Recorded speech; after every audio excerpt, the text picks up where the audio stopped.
Perfecto. Bueno, pues sean todos bienvenidos, mis estimados, a otra sesión más de pues nuestro curso sobre la filosofía de Nietzsche.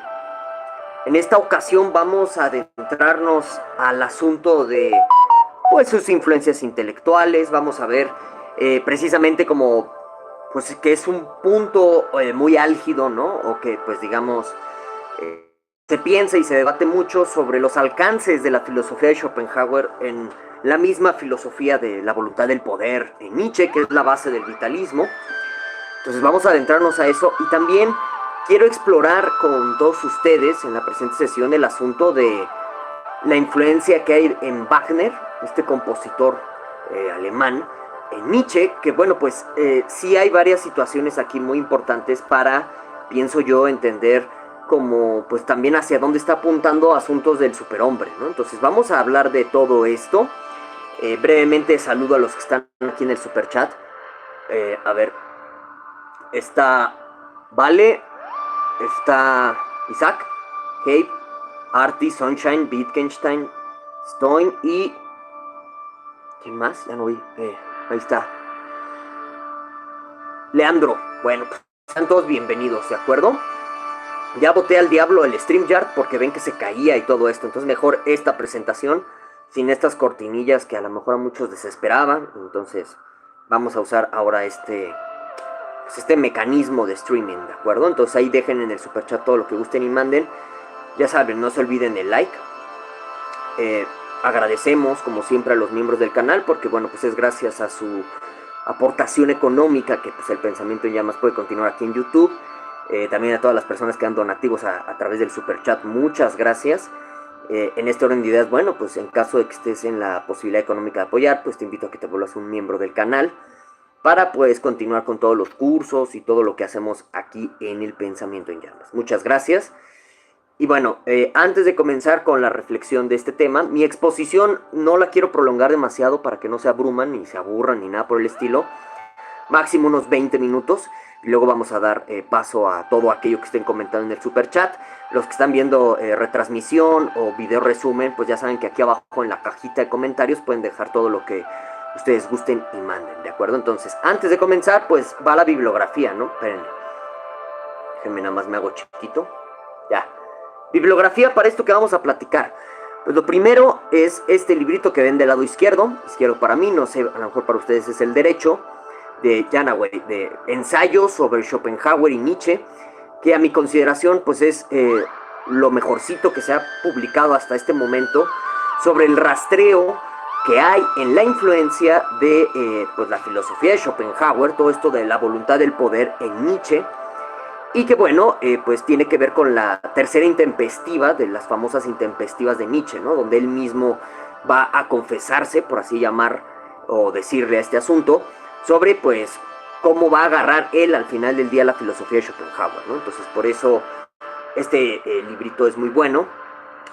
Y luego para lo que vamos a comentar aquí de Wagner, además de pues digamos este librito que ven de mi lado izquierdo, otro pues clásico escrito por el mismo Nietzsche, es este que ven aquí, el verdecito de Nietzsche contra Wagner, ¿no? Escrito por el mismo Nietzsche, que pues también en este sentido creo, es lo que me comentan, que la mejor traducción de este texto al español está en la editorial Losada, ahí por si lo quieren checar, por eso lo pongo aquí en la pantalla, porque digamos Nietzsche va a comentar cosas muy interesantes sobre Wagner, tanto a nivel de alabanza como a nivel de crítica, etcétera, que como les digo, creo yo sí va a marcar unas direccionalidades, unas pautas muy concretas en su pensamiento que ahorita vamos a ir viendo, ¿no? Bueno, dicho todo eso, pues primero voy a empezar con la primera gran influencia intelectual que tiene Nietzsche, que pues en este orden de ideas es Schopenhauer, ¿no? Tal cual, en la tercera intempestiva, Nietzsche dice algo así como que Schopenhauer es su maestro, también habla de Schopenhauer como un educador, y es interesante este tipo de expresiones por varios motivos. El primero de estos motivos es precisamente como recordar en rasgos muy generales de qué va toda la filosofía de Schopenhauer, ¿no? Que ya ven que en este sentido pues tenemos un curso sobre Schopenhauer aquí en el canal, ahí por si lo quieren ir a checar, adelante.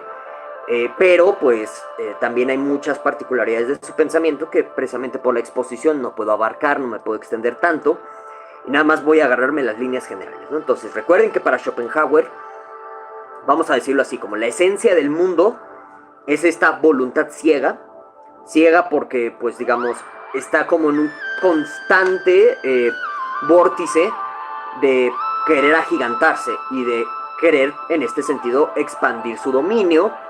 Uno como de los componentes metafísicos de la voluntad en Schopenhauer es que persiste en su ser, que esta idea de persistir en su ser viene desde Spinoza, desde los medievales, de mucho más atrás, que pues en cristiano pues la voluntad persiste en su ser, no es otra cosa más que decir que la voluntad está luchando eternamente por sobrevivir.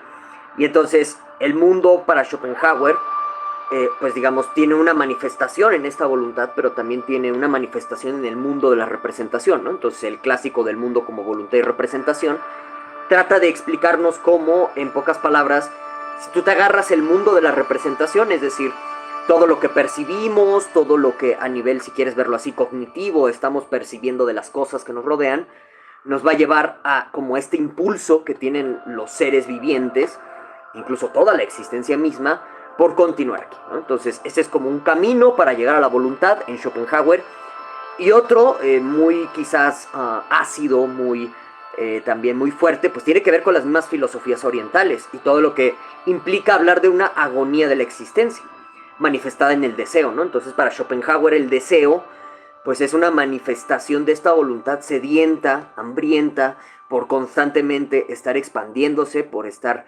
creciendo de una manera irracional para Schopenhauer, porque al final del día, que estas son ideas que pues al final del día Schopenhauer retoma del budismo, de los hinduistas, etcétera, y que también el mismo Schopenhauer identifica en Platón, etcétera. Bueno, dicho de una manera muy simple, para Schopenhauer el deseo nunca termina, ¿no? O sea, cuando tú obtienes algo, vas a caer en el hastío, en el aburrimiento, y eso te lleva al sufrimiento, ¿no? Es por eso que de pronto cuando tú ves como a grandes millonarios que a lo mejor ya lo tienen todo en la vida, pues se sienten profundamente infelices porque precisamente ya no saben qué hacer, ¿no? Entonces ese es como un final cuando tú llegas a la prosecución de tus deseos, cuando logras satisfacer tus deseos y eres un hombre exitoso, una persona exitosa en general, llegas al hastío. Otro camino es que pues precisamente cuando tú estás deseando y no consigues, pues te frustras y eso también lleva al sufrimiento. Entonces, para Schopenhauer, esta realidad, si le quieren llamar Matrix, no sé, ahí usen el nombre que más les llame la atención. Para Schopenhauer esta realidad está condenada al sufrimiento, o sea, no importa qué es lo que tú hagas en la vida, terminas allí, ¿no? Entonces, esto, digamos, expone en términos muy generales la metafísica de la voluntad de poder que tiene Schopenhauer, ¿no? Y ahorita vamos a ver cómo esto está influyendo en Nietzsche, que es fundamental para el vitalismo, como mencionamos hace unos minutos, ¿no? Bueno, entonces, primer punto. Ahora, Schopenhauer, a partir de pues digamos, metafísica que él construye o descubre, como lo quieran ver, sobre el mundo, va a tener diversas opiniones sobre muchos temas diferentes, ¿no? Ahí tiene un libro, El arte de tratar con las mujeres, que a lo mejor nos queman en leña verdes y nos empezamos a adentrar en ese libro. También tiene pues un arte, ¿no? El arte de vivir, tiene un arte para tener siempre la razón, pero todos estos libros que podríamos mencionar como ensayos menores de la obra de Schopenhauer, pues no se entienden o al final del día nos terminan remitiendo al principal, ¿no? Que es el mundo como voluntad y representación. Entonces se dice que Schopenhauer tiene una eudaimonía, ¿no? Que pues en este sentido, dentro de las éticas griegas tradicionales, una eudaimonía es básicamente una serie de pautas, una serie de instrucciones del comportamiento para alcanzar un buen vivir, ¿no? Esa sería como la traducción quizás más aproximada de eudaimonía, porque no tenemos un equivalente al español. Otra manera de ver el rollo de la eudaimonía es como buen destino, buen camino. Es decir, no importa qué te suceda en la vida, incluso aunque estés, no sé, hirviendo en un caldero ardiente, tú tengas una cierta actitud frente a la vida que pues te asegure una paz interior, una paz en el alma, como lo quieras decir. Si se dan cuenta, pues, por ejemplo, las éticas estoicas son eudaimonías en este sentido. Y Schopenhauer tiene algo de estoicismo, ¿sí? En este orden de ideas, que esto del estoicismo en Schopenhauer nos puede dar para horas y horas y horas. Pero bueno, entonces, Uno podría de pronto pensar cuando tocas como el asunto de la voluntad en Schopenhauer, que pues la vida es un infierno para este señor, ¿no? Y al final del día esto nos lleva a la reflexión de la amortición, ya saben a qué me refiero con este eufemismo, sobre, oye, entonces ¿para qué seguimos vivos? Si al final del día, como nos dice Schopenhauer, todo nos lleva al sufrimiento eterno, porque deseas y terminas en el hastío o aburrimiento, o no consigues lo que deseas y esto te va a llevar a la frustración y a una serie de problemas ahí interiores muy fuertes, pues ¿para qué vivir, no? Esa es como una pregunta muy natural que le puedes hacer a Schopenhauer frente a esta metafísica de la voluntad. Entonces es curioso porque tradicionalmente se considera a la ética de Schopenhauer como pesimista, es decir, agarra esta visión negra u obscura del mundo, o muy fatalista, en donde pues al final del día no importa qué hagas, todo termina en el mismo agujero. Y Schopenhauer creo tiene como esta convicción de que a pesar de que pues la vida es tan oscura y tan negra, sí puedes alcanzar cierto, no digamos felicidad, porque Schopenhauer es muy escéptico con la idea de una felicidad, pero sí puedes alcanzar por un lado cierto éxtasis mediante el arte, particularmente mediante la música, y esto es muy importante porque se va a conectar con el tema de Wagner y Nietzsche, ahorita vemos cómo. Pero entonces dentro de esta eudaimonía para Schopenhauer sí es posible alcanzar cierto tipo de éxtasis frente a la vida, cierto tipo de contemplación, si lo quieren ver así, frente a los caprichos de la voluntad de poder. Y también por otro lado sí es posible para Schopenhauer ceder un poco a la voluntad de vivir, es decir, como ignorar este tipo de caprichos, este tipo de ridiculeces que a lo mejor los deseos, ¿no? Nos hacen como meternos en todo este tipo de pues caminos que nos llevan a puro sufrimiento o a puro aburrimiento. Para Schopenhauer sí es posible renunciar en este sentido como a los caprichos del deseo. Por eso de pronto Schopenhauer se puede conectar con un estoicismo, ¿no? Aunque por ahí en este curso de Schopenhauer que les mencioné hace unos minutos, tengo una sesión dedicada para hablar de las diferencias entre el estoicismo y esta eudaimonía de Schopenhauer, ¿no? Se parecen, pero al final del día no son lo mismo, ¿no? Bueno, dicho todo esto, la eudaimonía de Schopenhauer lleva a eso, a una especie de renuncia del deseo, de por ejemplo, pues renuncia como al apetito por las mujeres, renuncia a los bienes materiales, renuncia a la idea del honor. O sea, para Schopenhauer lo más ridículo que pueda tener una persona es la idea del honor, y sobre todo la idea del honor como nacional, ¿no? O sea, que te vayas a morir por tu patria, ese tipo de cosas. Dice Schopenhauer, renuncia a todo eso porque al final del día, y él hace los análisis, ¿no?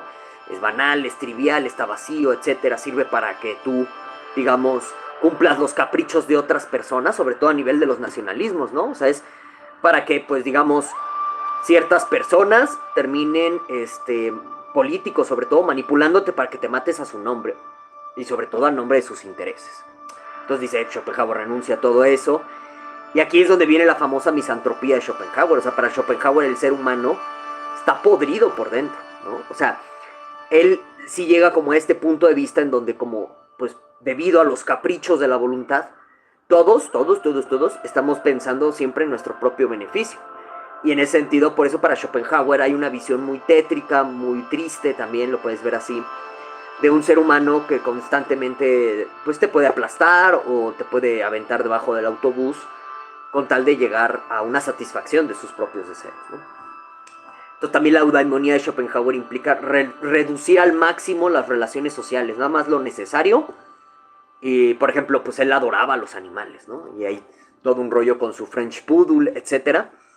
Y entonces es un asunto de retráete a un mundo solitario, a un mundo como de contemplación estética en la música.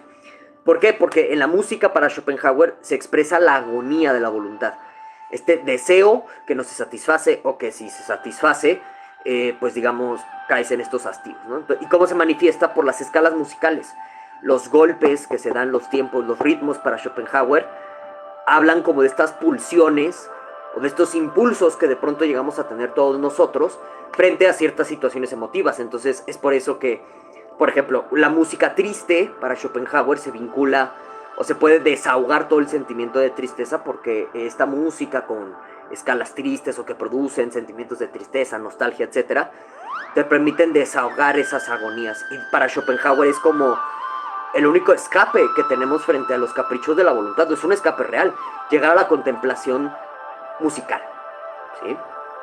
Una idea que, por ejemplo, va a retomar mucho Nietzsche. Ahorita vemos cómo.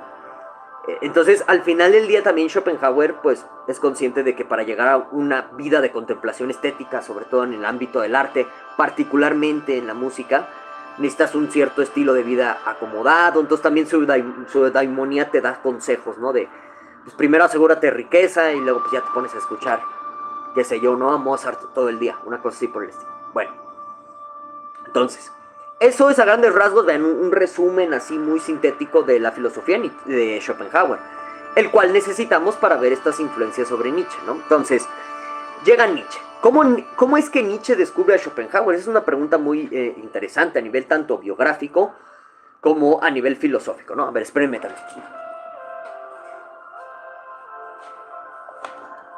Ya quedó. Entonces, a ver, a nivel biográfico, ¿no? Pues, o sea, Nietzsche se encuentra el mundo como voluntad de representación en estas tiendas de libros viejos, ¿no? Y entonces, acuérdense que Schopenhauer sufrió mucho al principio de su vida y hacia el final sí como que tuvo una fama medio considerable, no tan grande, pero sí considerable. Sufrió mucho por darse a conocer, ¿no? O sea, tenía pésimos editores en ese sentido. Y bueno, muchos de los libros, sobre todo el mundo como voluntad de representación, se terminan rematando para, pues, hacer leña, hacer composta, etcétera, ¿no? Entonces, muy pocos ejemplares originales del mundo como voluntad y representación sobreviven. Y uno de estos primeros ejemplares llega a manos de Nietzsche en una de estas librerías del libro viejo, ¿no? Y entonces Nietzsche lo lee en un momento en donde él está en crisis, ¿no? Crisis existencial muy profunda, porque empieza a tener problemas con la universidad, ¿no? De todo esto que estábamos comentando la sesión pasada, ¿no? Todos los desencuentros que tiene sobre, pues digamos, el criterio interpretativo tan preciso, tan minucioso que están manejando las universidades de habla germana en este momento.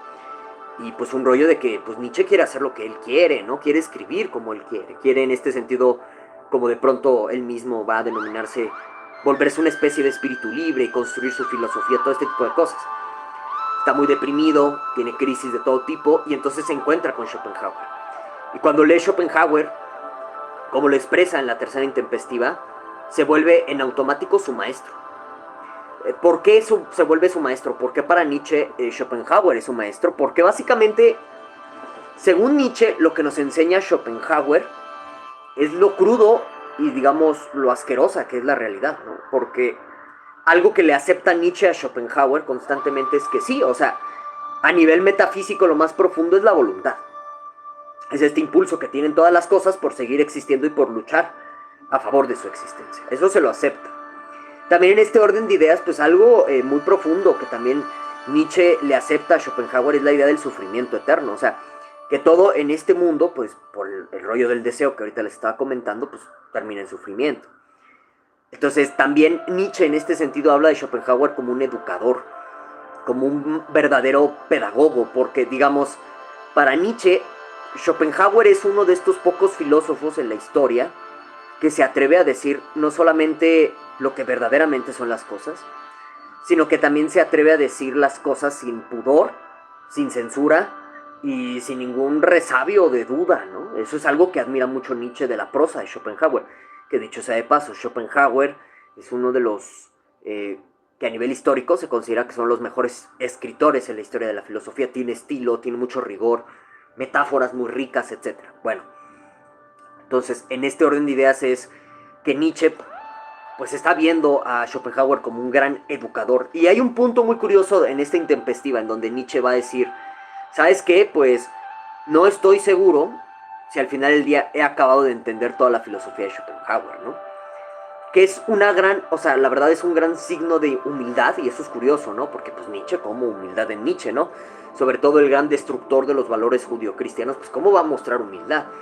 Pero sí, en la tercera intempestiva muestra humildad en el sentido de decir, hay cosas en Schopenhauer que se tienen que seguir explorando, ¿no? Porque él, en este contexto, no lo entiende del todo.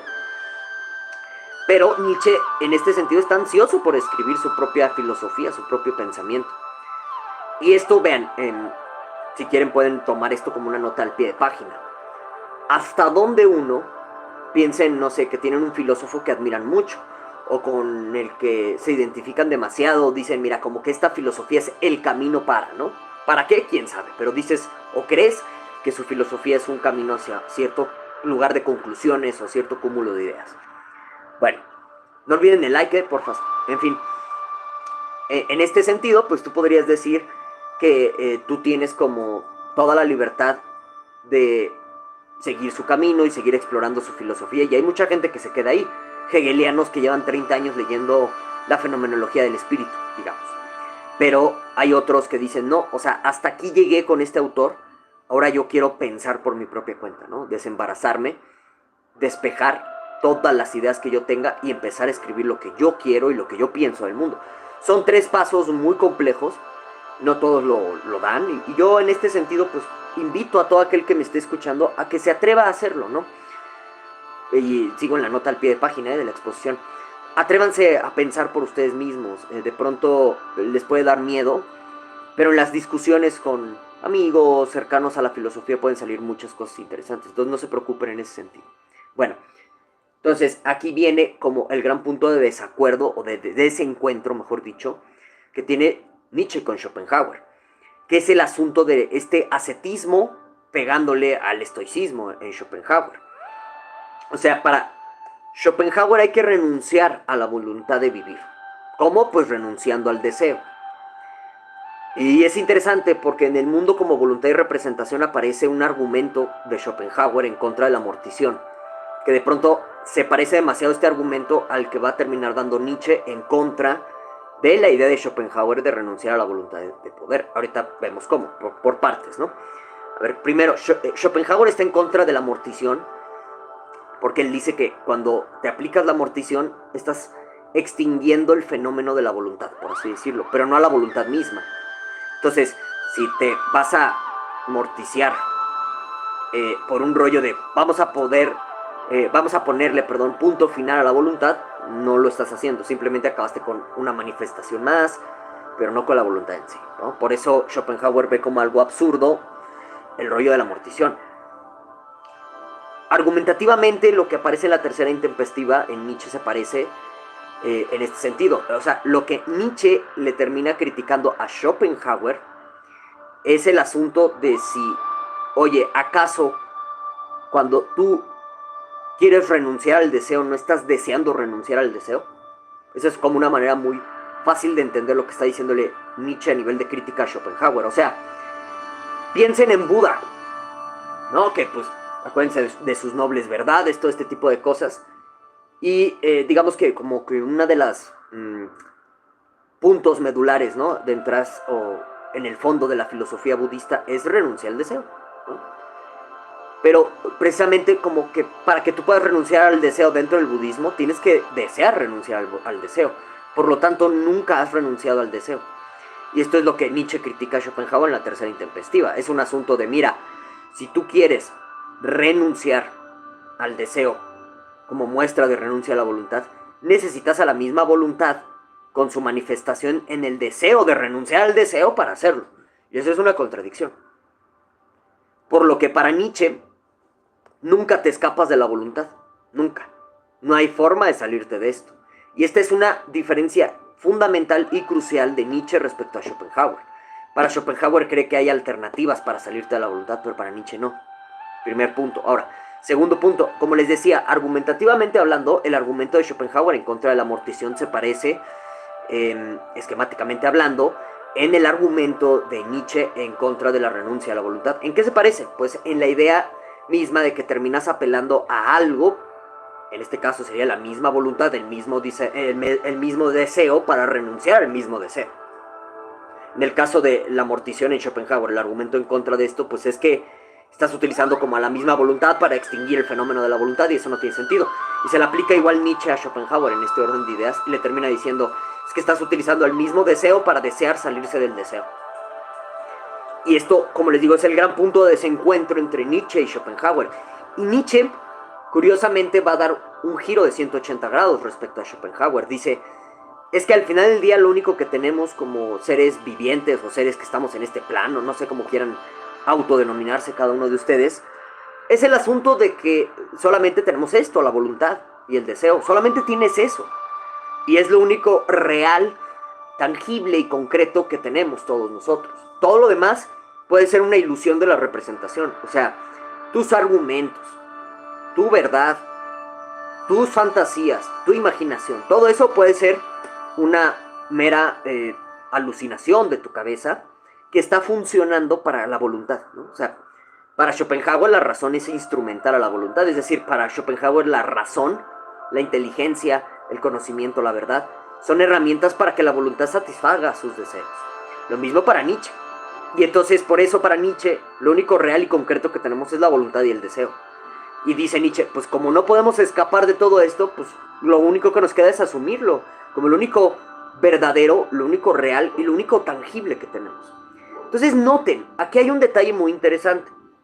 Tú podrías, y hay gente que pues, se la vive navegando así, sobre todo cuando está leyendo o supuestamente refutando a Nietzsche, diciéndole, el gran posmoderno, el gran relativista, aquel que dijo que pues, Dios está muerto y todo está permitido, y están tergiversando muchas cosas de Nietzsche. Porque cuando partes de esta influencia intelectual te das cuenta que para Nietzsche, a nivel de compromiso metafísico, guión ontológico, él está aceptando una cosa como la única realidad existente y real, que es la voluntad y sus deseos. Punto. Entonces, ¿cuál relativismo? ¿Cuál posmodernismo en Nietzsche? Posmoderno es el que te dice que no hay fundamento de nada. Pero en Nietzsche aparece esta idea de que el fundamento detrás de todo es la voluntad y que es lo único que tenemos y solamente esto puede haber. Por lo tanto, para Nietzsche, en lugar de negar a la voluntad como pretende hacer Schopenhauer, hay que afirmarla. ¿Y qué implica afirmar la voluntad? Implica usar tus deseos para expandir a la misma voluntad, ¿no? Ahora, ¿qué tipos de deseos expanden la voluntad y qué otros no? Pues va a ser como obra, o digamos, el punto de partida de toda la obra de Nietzsche en sus respectivos libros. La siguiente semana nos vamos a meter a este ensayo del Apolineo, de El origen de la tragedia, donde aparece lo apolineo y lo dionisiaco. Hay como dos caminos en donde tú puedes maxificar a la voluntad, y son dos caminos contradictorios y que se van a estar peleando constantemente en la cultura, lo dionisiaco y lo apolineo. Entonces, desde esta lectura o desde esta perspectiva te das cuenta que para Nietzsche, en esta afirmación de la voluntad implica una afirmación de la vida, es decir, sigue viviendo, disfruta la vida, no en un sentido hedonista de pues, bebe, ¿no? Todo lo que tú quieras y piérdete en el alcohol o en las mujeres, no va por ahí Nietzsche. Es en un sentido de aprende a superar los obstáculos de la voluntad y sigue adelante, porque al final del día es todo lo que tú tienes es la voluntad. La voluntad eres tú. Tú eres esta fuerza vital que al final del día te está impulsando a hacer algo más, algo mejor. Entonces la idea del superhombre es, digamos, la recta final o, digamos, el punto final de una cuerda tendida entre, pues digamos, lo bestial y nosotros como seres cotidianos. Y en este sentido es interesante observar como la conducta humana a nivel de las diferentes culturas.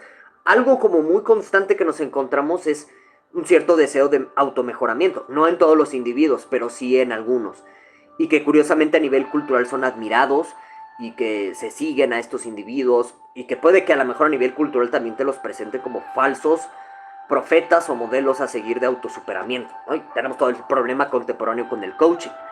O sea, es increíble que tú, no sé, idolatres a Salinas Pliego, que pues en realidad no ha luchado nada por su vida y ha heredado todo, y no idolatres a un chico drogadicto que lleva 4 años sobrio del crack, donde ahí tú ves un automejoramiento muy cabrón y pues en Salinas Pliego no ves nada, ¿no? Son problemas de nuestra cultura a nivel de propaganda, difusión, etc. Pero es cierto en este sentido, y Nietzsche parece atenarle, que culturalmente admiramos a la gente que se supera y que se afirma esta voluntad de poder frente a cualquier tipo de adversidad. ¿De acuerdo? Esa es la primera influencia intelectual muy fuerte en Nietzsche, que como pueden darse cuenta, pues nos abren los caminos a la idea de un superhombre. Vamos a ver en las diferentes sesiones cómo llegamos al superhombre. Vamos a ver diferentes textos en donde se plantean cosas esenciales para llegar a esto. Ahora, Wagner, el compositor Richard Wagner.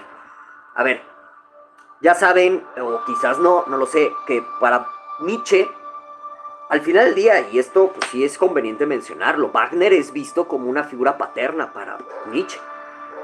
Y hay muchas cartas, muchos escritos en donde esto se evidencia, ¿no? Claro, en este orden de ideas pues hay un componente psicológico muy profundo en Nietzsche, pensando, o cuando uno quiere analizar la influencia de Wagner en él, ¿no? En Friedrich. Pero Yo a lo que los invito en esta ocasión es a que nos desprendamos un poco del psicologismo, es decir, de pues tienden el diván del psicoanalista Nietzsche para ver como la figura paterna que sustituye a Wagner en él. Vamos a quitarnos un poco eso, y sobre todo lo menciono porque en la literatura, tanto académica como no académica, abunda mucho esto. Vamos a psicoanalizar a Nietzsche para ver qué rollo. Entonces vamos a desprendernos de eso y mejor tratemos de pensar qué está sucediendo a nivel de la música alemana y sobre todo qué representa Wagner para todo esto. Wagner tiene muchas innovaciones a nivel de la escala musical. Entonces la Marcha de las Valquirias, el Tristán e Isolda y muchas de sus piezas musicales incluyen estas innovaciones, ¿no? Y hay como una temática muy importante que, pues vean, ahí es donde tú encuentras influencias del romanticismo alemán en Nietzsche a través de Wagner. Hay como una temática muy importante y que, pues digamos, se repite bastante en las piezas musicales de Wagner, ¿no? Y que después Nietzsche va a desentenderse de esta temática, ¿no? Ahorita les explico detalladamente en qué consiste esta temática. En este orden de ideas, bueno, primero que nada, déjenme mencionarles que Adolfo, espero que sepan a quién me estoy refiriendo, con cuidado ahí en el superchat, comenten de Adolfo. Adolfo decía que no se podía entender el movimiento nacional, ya saben qué, sin entender a Wagner. Y esta afirmación que él dice o hace no es casual ni fortuita. ¿Por qué? Porque Wagner representa algo muy profundo, muy oscuro, muy polémico en lo que podríamos denominar cultura alemana, que ya ven que es una ficción, esto de hablar de Alemania como tal, por todo lo que pasa en Weimar, bla, bla, bla, bla, todo. El Kaiser, y bueno, en fin. Pero hay algo muy profundo en la música de Wagner que representa esto. Es la idea de una superioridad cultural, primero que nada, representada en la literatura nórdica, ¿sí? Y entonces Wagner está como en su música tratando de construir un nuevo ideal de cultura en donde se está romantizando y también en muchos sentidos se está tratando de poner a las grandes figuras de la literatura nórdica o emparentados con esto como héroes culturales. Y eso en muchos sentidos es lo que le admira al principio Nietzsche a Wagner. Este movimiento que podríamos llamar germanista, que después va a desembocar en el siglo XX en Adolfo y sus amigos, para que vean cómo Adolfo no inventó esto de la noche a la mañana. Hay una cuestión histórica muy profunda en los países germánicos que, déjenme decirles, continúa en la Alemania contemporánea, pero bueno, ese es otro tema. Volviendo al punto. Entonces Wagner representa este movimiento cultural dentro de Alemania que lo que quiere hacer es, pues, elevar la literatura nórdica, en muchas situaciones aquí vinculada con los alemanes, en una especie de ideal de superioridad cultural. Y Nietzsche le agrada mucho una idea que tiene Wagner, que es la decadencia de la cultura occidental que viene de Grecia.